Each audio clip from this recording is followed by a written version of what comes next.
scientist born on the 4th of January 1643. That's over 300 years ago, yet we still study him. Today I'm going to be exploring the life and purpose of a scientist we call today Sir Isaac Newton.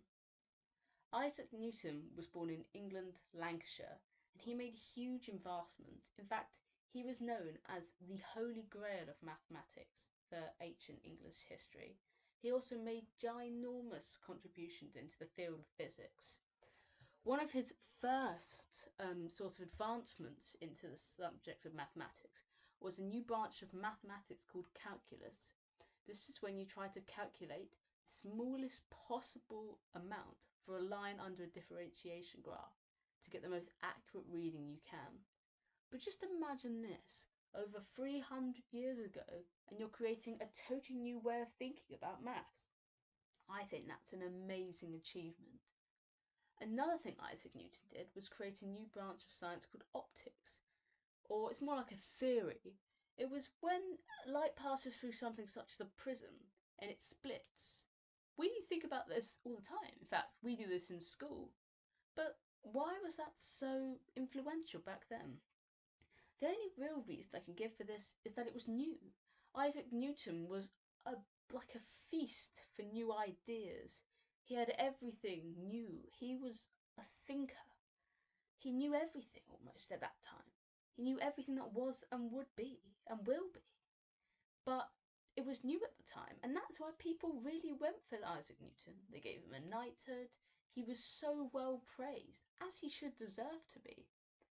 But Isaac Newton's most famous theory? Gravity. The story is an old one, told long ago. It tells of Isaac Newton sitting under an apple tree when, long and behold, an apple should fall onto his head.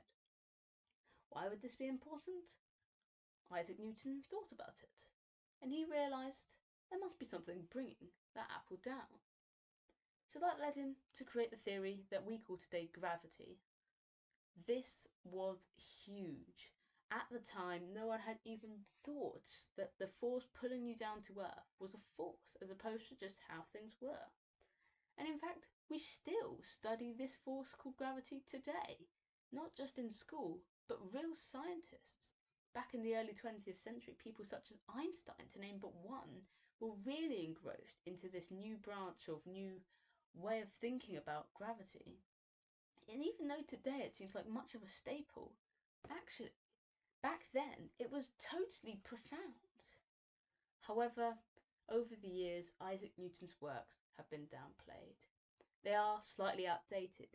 In a modern world, Isaac Newton made these new kinds of ideas. This was known as classical mechanics, something that was measurable, that could be solved with an equation.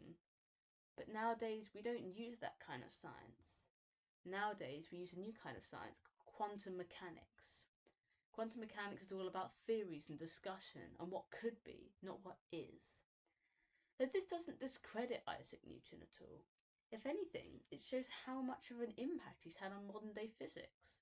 Isaac Newton, the man who changed the world, people still look up to him as a staple for science. The fact that we learn him in schools, all about his life and all about his works, only goes to show how much of a rock solid base he lay for science. Isaac Newton died on the 31st of March 1727 at the age of 84, but his legacy lives on long, long past those years after he died, and I think of Isaac Newton as the most influential scientist ever to walk the earth. Thank you very much for watching this video. This is Proposito. Remember to like and subscribe and leave a comment down for what you would like me to do on my next video.